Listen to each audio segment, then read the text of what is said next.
شیطان غواړي چې موږ په شپږ قسمه شرونو کې راګیر کړي. شرونه ډېر دي خو دا شپږ یې بنیاد دی. ښه هوښیار اوسه چې کله درته دا یادو نو شیطان به دې نشي راګیرولی. د ټولو نه لوی شر چې شیطان غواړي چې دا خلک پکې راګیر شي هغه شر د کفر او د شرک دی. په دې انتهایی خوشحالېږي چې یو سړی کافر شي او یو سړی مشرک شي د الله سره برخدار جوړ کړي. دویم شر که دغې نه بچ شو یو سړی دی الله وساتو د کفر او د شرک نو بیا به شیطان کوشش کوي چې دی په بدعت کې ور واچوي، په دین کې نوي کارونه کول. بیا به د شیطان لوی کوشش هغه به ده کوي چې تا په بدعت کې ور واچوي. نو هوښیار اوسه. یو سړی دی د بدعت نه بچ پاتې شو. شیطان دومره خبیث دی چې دی غلی کېږي نه. د کفر نه دا سړی بچ شو، د شرک نه دا سړی بچ شو، د بدعت نه بچ شو.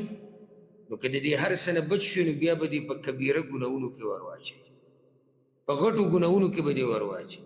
فسق او فجور، دروغ، دوکې دړاکې، کوشش به کوي چې دې طرف ته دې راولي. موږ به وایو چې سړی ښه سړی دی او په دې کې راګیر نه شو، دینداره سړی دی، غټو ګناهونو له نه ورځي. نو شیطان به اوس کوشش کوي چې دې وړو ګناهونو ته یې راواچوي.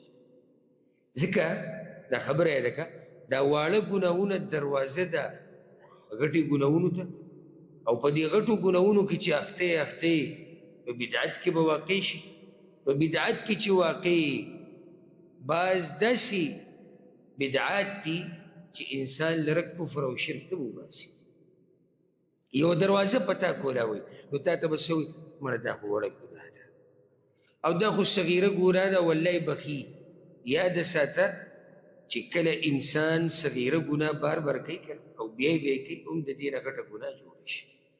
موږ به وایو چې سړی ښه سړی دی په غټو ګناهونو کې راګیر نه کو، په وړو کې راګیر نه کو. نو پنځمه طریقه دا ده تا به په مباحاتو کې مصروفه اوسې. مباحات څه ته وایي چې نه پکې ثواب شتي او نه پکې ګناه شتي. لګیا اوسه نو چې څوک تا ته نصیحت وکړي چې یاره ګوره د دې په ځای به دې هغه پلانې کار کړی نو دی وولې دا حرام دي، بس دکه ټکی ذهن کې پروت دی چې ولې دا حرام دي. صحیح ده حرام نه دي خو ثواب پکې هم نشته. وخت دې ضایع کېږي، د عبادت نه اورېدلی الله طرف ته دې توجه نه ځي. شیطان هم غواړي چې تا په دقې کې ور واچوي. لکه مثال یو سړی دی هغه لوبې کوي، سهار هم لوبو له ځي، ماښام هم لوبې دي او کرکټ دي او فوټبال دي او یو شی دی او بل شی. تا ورته ووایي چې ګوره لږ احتیاط کوه. ولې حرام دي سر؟ ولې حرام دي؟ غوسم شو. تا ورته وایي نه هره خبره کې دا نشته چې ولې حرام دي. ته به دې ته هم ګورې بعض کارونه مباح دي نه پکې ثواب شته نه ګناه شته، موږ منو. خو مسلمان به دې ته هم ګوري چې دې کې د ده وخت ضایع کېږي، الله طرف ته پکې توجه نشتی. او د دې په ځای ښه نه وه چې دی یو فایدهمند کار کړی وی چې یا ورته په دنیا کې فایده میلاو شوې یا ورته په آخرت کې میلاو شوې. که دینداري پکې نه کې مه کوه خو داسې څه خو پکې وکړه که نه چې ستا دنیا ته خو پکې فایده. شپږمه طریقه د شیطان او اخرنۍ هغه دا ده هغه سړی ښه سړی دی په مباحاتو کې هم نه راګیري. اخرنۍ چې کوم ګزار به دی کوي هغه دا دی چې دی به په مفضولاتو کې ور واچوي. یعنې دوه کارونه دي روا دواړه دي خو دا یو د دې بل نه غوره دی او فاضل دی او افضل دی. نو شیطان به کوشش کوي چې ته دغه ونه کې ته دا بل وکړې. یو سړی به چې دا شیطان دومره حریص ولې دی، یعنې دومره زموږ د ګمراه کولو کوشش کوي چې دومره موږ پورې خطر وجه دا ده چې هغه ته دا پته لګېدلې ده چې زما انجام څه دی، هغه جهنم دی. الله زما نه ناراضه دی او الله زه شړلی یم. نو ستا څه خیال دی چې تا به داسې په ارام پرېږدي چې ته د الله بندګي کوو چې جنت وګټې. اخرنۍ خبره هغه دا یاده کړي د شیطان نه که بچ کېده غواړې زه درته یو څو لنډې لارې ښیم، لنډې او تفصیلي بیا په خپله موقع کې کېږي. اولنۍ اعوذ بالله من الشیطان الرجیم ویل، په دې سره به الله تا ساتي د شیطان. دویمه طریقه قراءة المعوذتين، دا آخرنی دو سورتونه په مخه وایه. ما وختي ماسپخین فضائل بیان. دریمه طریقه آیت الکرسی وایه، کله چې وده کېږي که نه آیت الکرسی وایه. رسول الله سلم وی د سهاره پورې به شیطان نږدې نه درځي. څلورمه طریقه د سورة البقره تلاوت کوه. حدیث کې راځي رسول الله سلم وی په کوم کور کې چې د سورې بقرې تلاوت کېږي هغه کور ته شیطان دننه نه راځي. شپږمه طریقه پنځمه طریقه د سورې بقرې د آخرني آیتونه وایه. من قرأ الآيتين من آخر سورة البقرة في ليلة كفتاه. چا چې دا دو آیتونه ووي دا د ده لپاره کافي دي. او یو حدیث کې راځي رسول صلی الله علیه وسلم وی لا یقرآن فی دار، کله چې یو کور کې دغه دو آیتونه لوستلی کېږي د سورې بقرې د آخرني آیتونه 3 شپې مسلسل، فیقربها شیطان، شیطان چرتم دې کور ته نه رانږدې کېږي. دا به دورې په اوله کې موږ دا حدیث ذکر کړی، دا روایت امام ترمذي رحمه الله دا روایت راوړی. شپږمه طریقه دا ده، شپږمه طریقه د سورة غافر د اولني 3 آیتونه لوستل. د سورة غافر اولني 3 آیتونه لوستل. اومه طریقه دا ده عام اذکار د سحر او د ماښام او د منځونو نه بعد اذکار د دې اهتمام کول. رب العزت به تا ساتي د څه نه؟ د شیطان نه او د شیطان د شر نه او د هغه د وسوسو. دا ما مختصر یو څو طریقې ذکر کړي، نور چې تفصیلي سړی خبره کوي نو ډېر تفصیل پکې کېدی شي. سورة الناس دا په قرآن کریم کې 114 نمبر صورت دی. 114 دا آخرنۍ صورت دی او د نازلېدو په اعتبار سره دا 21 نمبر صورت دی.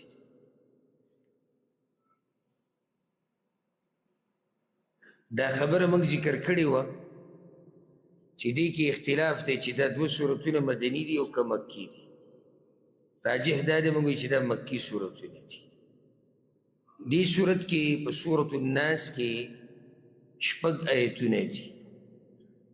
دې ته سورة الناس ویل کېږي او دا صورت چې د سورة الفلق سره یو ځای کې نو دې دواړو ته المعوذتان هم ویل کېږي او دې دواړو ته المقشقشتان هم ویل کېږي. هغه 2 صورتونه چې انسان لره پاکی د منافقت نه او دا مکی صورت دی. موضوع د دې صورت هم هغه ده کمه موضوع چې د سورة الفلق ده. سورة الفلق کې الله رب العزت نه پناه غوښتی شوی وه چې یا الله ما وساته د پلاني شر نه، د هغه شر نه، د دې شر نه. نو په دې صورت کې موضوع دقه ده، دې کې نوي څه بله موضوع نه ده. أعوذ بالله من الشيطان الرجيم بسم الله الرحمن الرحيم قل أعوذ برب الناس. توایا پنا غواړم په رب د انسانانو، ملک الناس باچا د انسانانو، اله الناس معبود د انسانانو، من شر الوسواس د شر د وسوسې اچونکي نه، الخناس چې پټېدونکی دی. ګوره سورة الفلق کې موږ صرف دقه ویلو چې قل اعوذ برب الفلق، زه پناه نیسم په رب د سبا پورې. نو موږ د الله رب العزت دغه یو صفت ذکر کړو شرونه ډیر ذکر شي اته سوی الله ته چې زه هغه رب ته دا خبره کو کم رب چې د سبا رب دی د سحر رب دی چې الله ما وساتي د هر شر نه چې الله ما وساتي د شپې د شر نه چې الله ما وساتي د جادوګرانو د شر نه چې الله رب العزت ما وساتي د حسد کوونکو د شر نه نو قسمه قسم شرونه ذکر شوي اوس په دې صورت کې د الله رب العزت درې صفات بیاني او مستعاذ منه هغه د چا نه چې یره ده چې الله ما وساته د ده نه هغه یو دی هغه شیطان دی نو سورة الفلق کې چې کوم شرونه ذکر شوي دي دا یاد کړئ دا فرق په سورة الفلق کې چې کوم شرونه ذکر شوي دي هغه د انسان د بهر نه راځي او سورة الناس کې چې کوم شر ذکر شوی دی نو دا په انسان کې دننه راځي او دا ډېر خطرناک دی یعنی یو شر ته دا وایي چې یا الله ما وساته د شیطان د شر نه خو شیطان تا ته وسوسې راچي وسوسې ستا دې زړه ته راچي دننه لګیا دی کار کوي دننه دې کني دننه دې رو رو ختموي ته وایي یا الله ما وساته د شپې د شر نه د پلانی د شر نه د علاني د شر نه چې هغه د پیریانو د شیطانانو نه علاوه بل مخلوق دی نو دا په نسبت د دې اولني شر دا کم دی دویمه خبر هغه دا ده چې سورة الفلق کې چې موږ د کم شر نه یریږو هغه بدن له نقصان ورکوي او په سورة الناس کې چې موږ د کم شر نه یریږو الله ته وایو چې الله موږ د دینه وساته نو هغه روح ته او ایمان ته نقصان ورکوي نو بدن ته نقصان دا وړه خبره ده روح ته نقصان دا ډېره ګټه خبره او دا وسوسې چې دي که نه د شیطاني چې راچوي موږ ته دا زموږ روح ته نقصان رسوي قل اعوذ برب الناس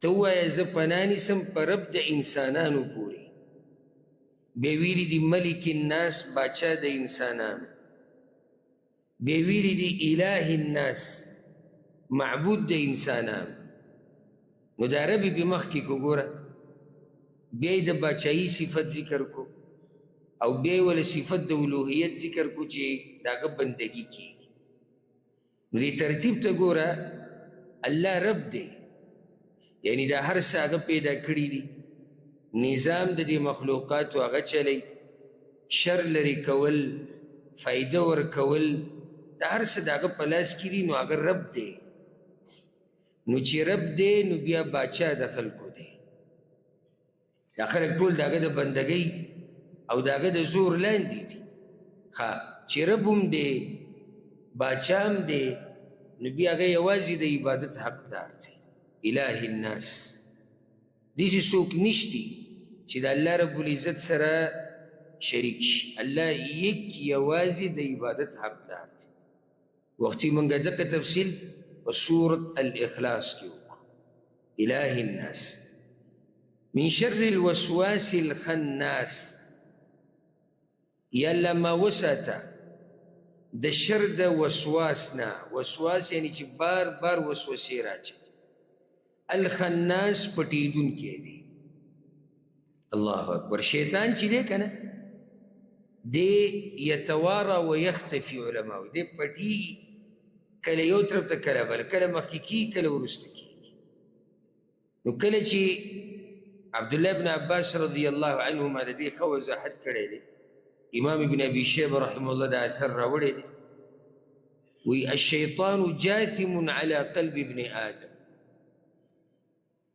فإذا سهى وسوس وإذا ذكر الله خنس شیطان ګوره موقع ته په انتظار دی چې ستا په دې زړه باندې گرفت مضبوط کړي موقع ته چې کله هم شیطان ته پته ولګېده چې دا سړی د الله رب العزت د ذکر نه او د هغه د دین نه غافله دی نو بیا خو دې پرېږدي نه، بیا خو به درته دومره وسوسې راچي چې د هر طرف نه به دې راګیر کړي.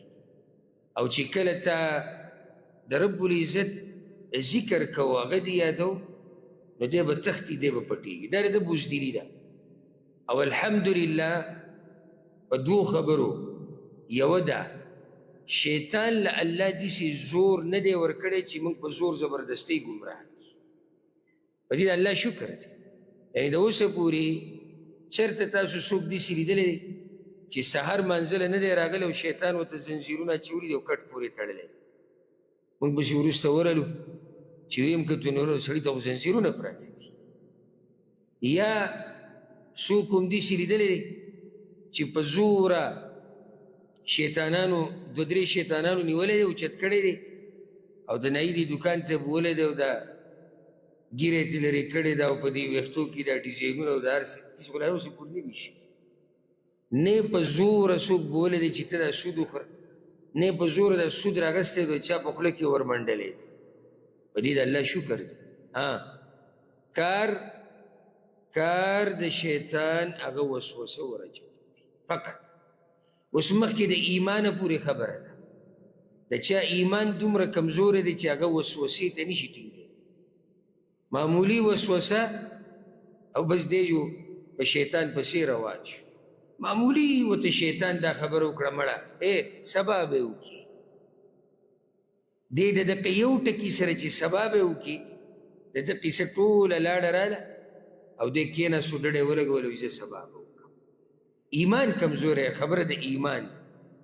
د شیطان سره مقابله یاده کوي دا په ټوپک او په تماچه نه کېږي. که داسې کېدی خو مزې به وي موږ به تماچه ځان سره ایښودی کوم ځای کې شیطان راځي ډزې پې کوه. د شیطان سره مقابله په ایمان باندې کېږي. چې ایمان دې کله مضبوط نو دا خبره یاده که چې شیطان تا نشي راپرځولی ته به زوروري. او چې ایمان دې کمزور نو بس بیا خو لاړې راځي. هغه بعضو نیکانو خلکو نه یو خوب نقل کېږي که نه داسې فایدې دپاره عبرت پکې شتي. وی یو کس شیطان په خوب کې ولیدو شیطان او د هغه شیطان سره درې پړي راغستي په دې اوږې پراته دي روان دي. نو یې ده دې تپوس وکړو چې دا چېرته او دا درې پړي وی هغه ورته دا خبره وکړه چې دا اولنی پړی چې کم نری دی چې بلکل کمزوری دا عامو خلکو دپاره دی معمولي ورته ور واچوه راځي. په دوی ډېر محنت ته ضرورت هغه نشته. هر چې را دویم دی چې دا ګزاره کوي نو دا د هغه چا دپاره دی چې هغه علم یې زده کوي او د علم په لار روان دی. د ده راړولو هم لږ ګران دي. دا پیړ چې بیا دی دا د هغه عالم دپاره دی چې هغه پوهه دی د الله په دین باندې. ما پکې شرط ولګه وګورئ. یعنې بعض نام نهاد هغه دي زم چې د هغوی د نري پړي ته هم ضرورت نشته. په نوم عالم اشاره ورته پوری بلکل علم ورسره دی. هغه د هغه عالم ګمراه کول ګران کار دی چې هغه په قرآن او حدیث باندې او غربانی علمي الله والی د الله سره تعلق. مقصد زما د خبرې هغه دا دی بیا ورته راواپس کېږي چې د شیطان سره مقابله د ایمان په زور باندې کېږي. د شیطان سره مقابله هغه په پرځولو او په ټوپک او په تماچه باندې نه کېږي. الذي يوسوس في صدور الناس په سینو د خلکو کې په سینو د خلکو کې محل د وسوسې چې دی چې کوم ځای ته وسوسه وراچولی کېږي هغه سینه ده. ولې ځکه چې سینه کې زړه پروت دی او دا باچا د بدن دی. که دا باچا دې متاثره کړو که نه او په خپل ګرفت کې دې راوستو نو بس کیسه ټوله ستا طرف ته شو. لکه مثال بېله درکړم کله داسې وشي که نه یو زنانه یو کور ته راواده شي او غټ خاندان او د دې ټول خاندان هره خبره چې دی هغه د دې د خاوند په لاس کې. که دا خاوند دې په خپل ګرفت کې راوستو یو خو هر څه لاړو راغلو لکه چې څه چې ورته دا وایي دی به یې کوي، دی به دغې ته سوچ نه کوي چې دې حکم کې چې زه صادروم دې کې خیر دی که دې کې شر. او نه ښځې ورته ووایي هغه ورته کله وجاړي کله ورته وخاندي. نو د کار سړی پکې رانیولی دی. او که چېرته دې پکې داسې زوی راټینګ کو یا هغه لرې د کاکا زوی دی د ماما زوی دی نو دغه باندې څه نه کېږي.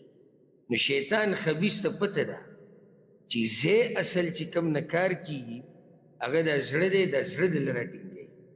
او رسول صلی وسلم حدیث کې وایي چې زړه برابر شو ټول بدن برابر شو، او چې زړه ګډوډ شو نو ټول بدن ګډوډ شو. الذي يوسوس في صدور الناس، هغه چې وسوسې اچوي په سینو د خلکو کې، من الجنة والناس، د پیریانو او د انسانانو نه.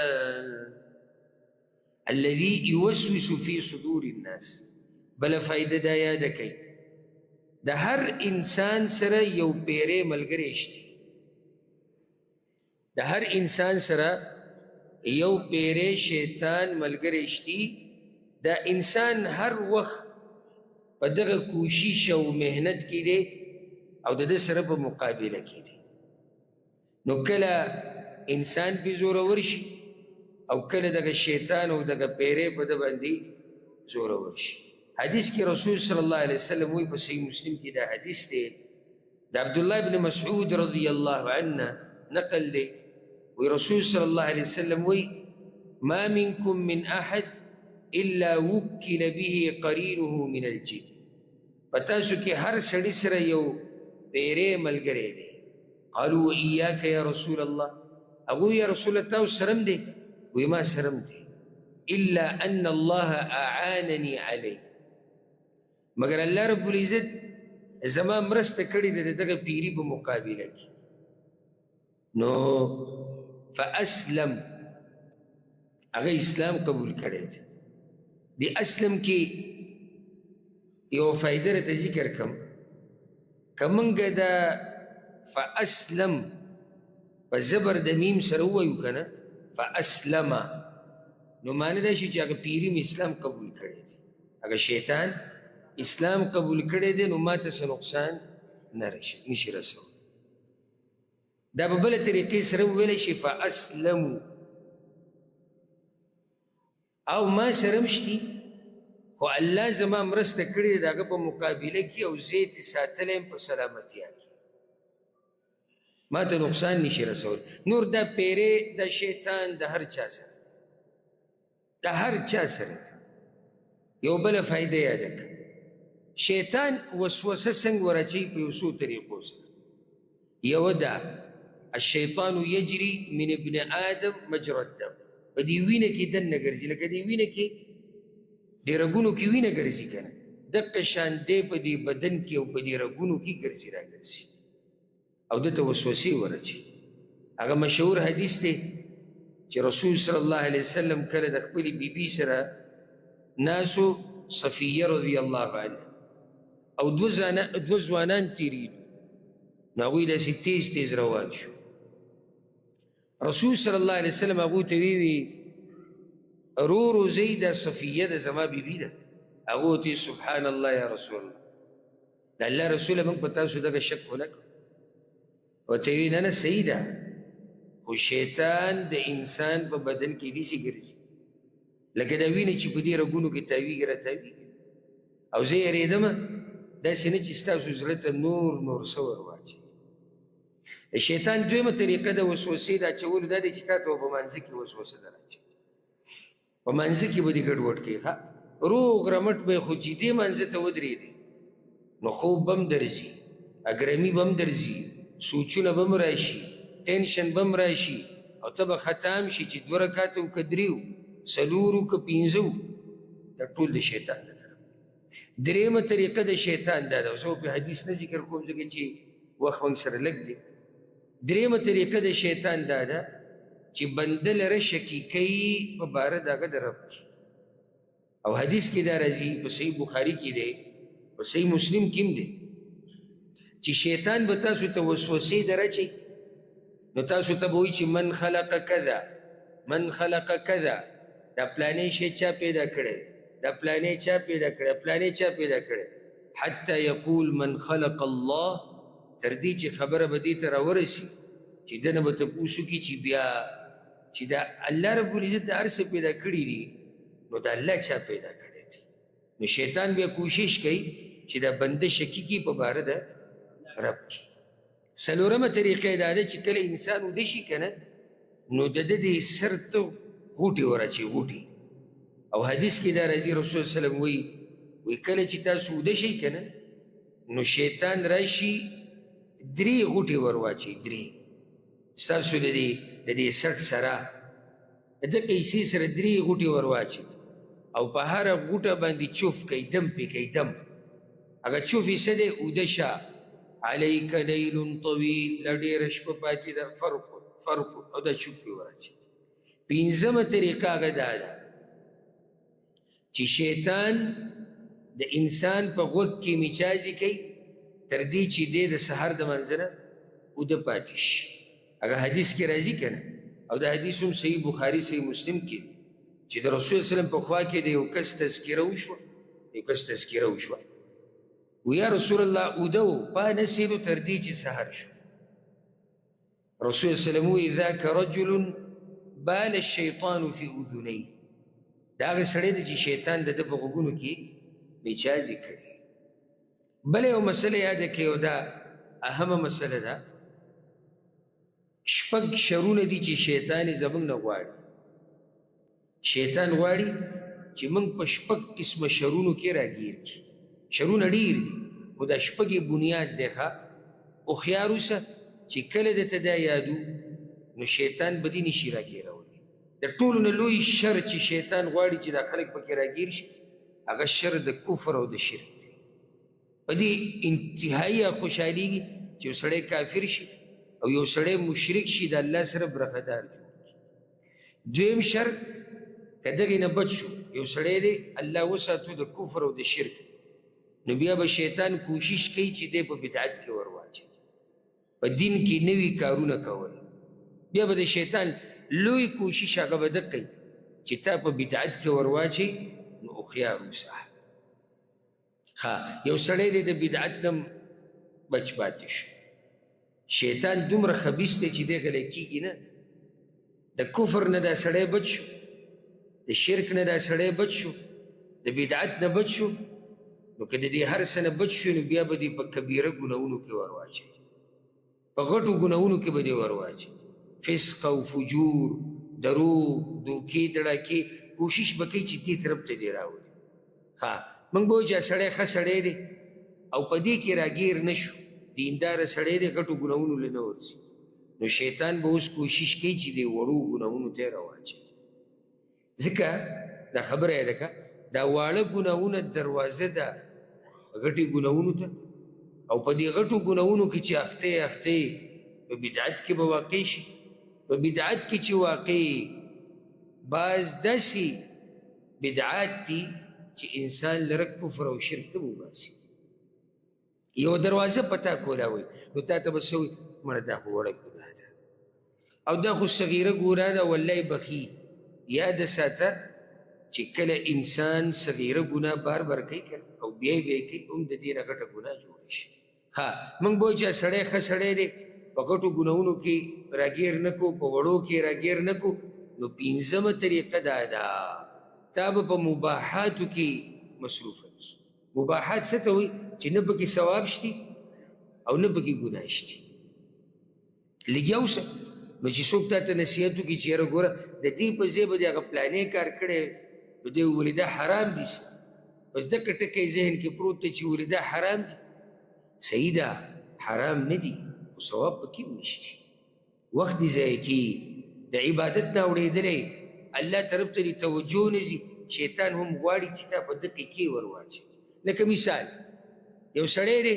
هغه لوبې کوي سهار هم لوبو له ځي ماښام هم لوبې دي او کرکټ دی او فوټبال دی او یو شی دی او بل شی تا ورته ووایي چې ګوره لږ احتیاط کو. ولې حرام دي سر، ولې حرام دي؟ وسم شو.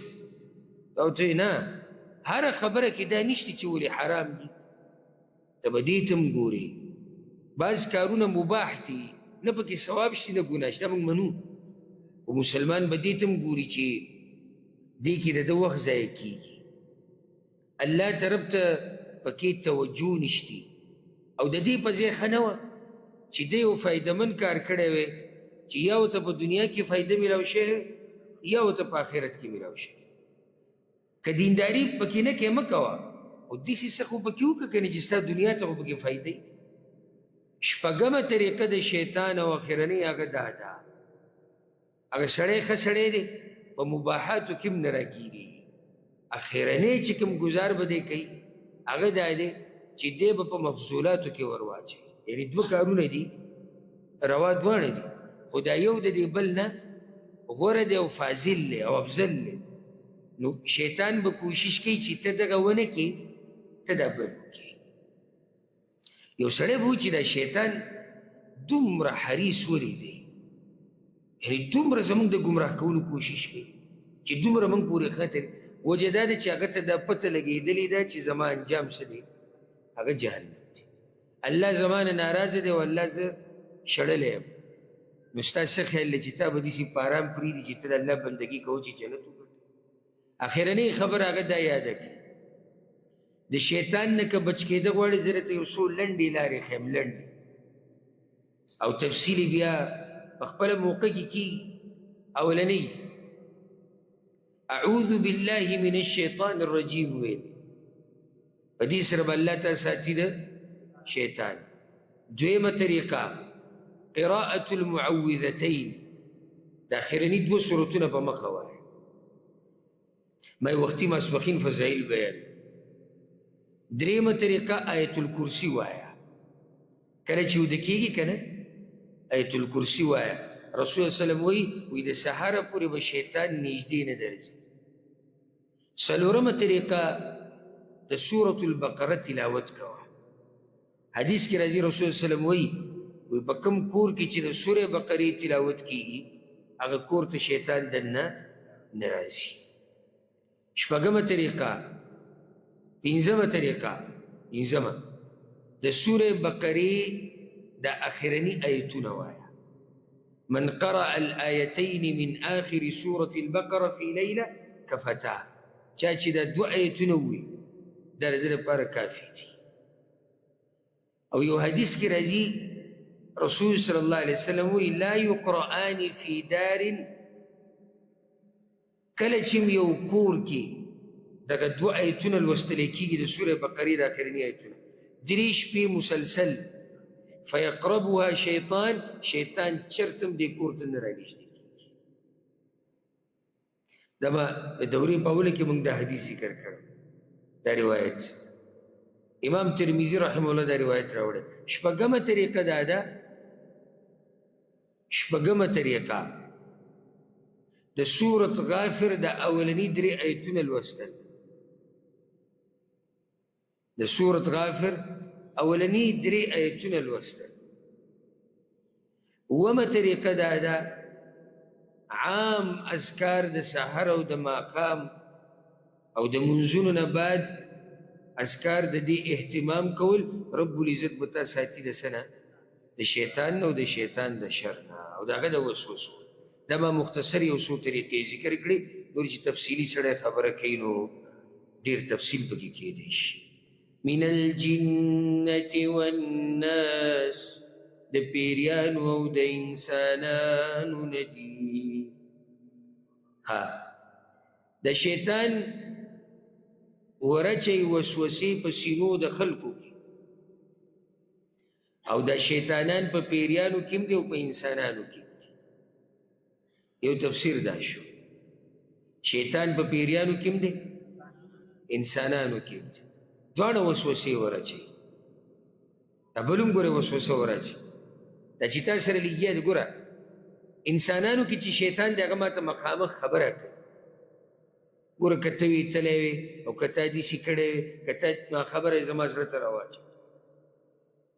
هغه پیری چې کوم دی که نه شیطان هغه صرف ما ته مخامخ نه دی ګینې هغه هم ما ته دقه شان خبرې دی خیال هم دی که نه خبره دی هم ما ته کوي خبره هغه هم ما ته کوي خو دی راته مخامخ ښکاري هغه راته ښکاري نور شیطانان دواړه دي بله فایده یاده کوي بله شیطان چې دی په اصل کې وران ته ویلی کېږي سرکشه چې شي که نه هغه ته شیطان ویلی کېږي نو د بعضو خلکو دا مطلب دی چې هر پیری چې دی هغه څه دی هغه شیطان دی نه پیری دا یو مخلوق دی چې د اور نه پیدا کړی شوی دی په دوی کې دینداره خلک هم شتي په دوی کې شیطانان هم شتي پوه به شوي لکه انسانانو کې دیندار هم شتي او شیطانان پکې هم شتي ګورئ نو شیطان په اصل کې شیطان په اصل کې وران ته وایي وران سرکشي چې کوي هغه ته شیطان ویلی کېږي دا په پیریانو کې هم دي په انسانانو کې دغه بل تفسیر داسې دی الذي يوسوس في صدور الناس دغه شیطان ورچی سي وسوسې په سینو د خلکو کې من الجنة والناس او هغه خلک څوک دي پیریان او انسان معنی دا شیطان خپلو پیریانو ته هم وسوسې ورچي یوازې انسانانو ته وسوسې نه ورچي په پیریانو کې چې کم دینداره دي او کم د الله دین مني هغوی ته هم وسوسې ورچي په دې سره الحمدلله زمونږ د دې کال هغه تفسیر اختتام ته ورسېدو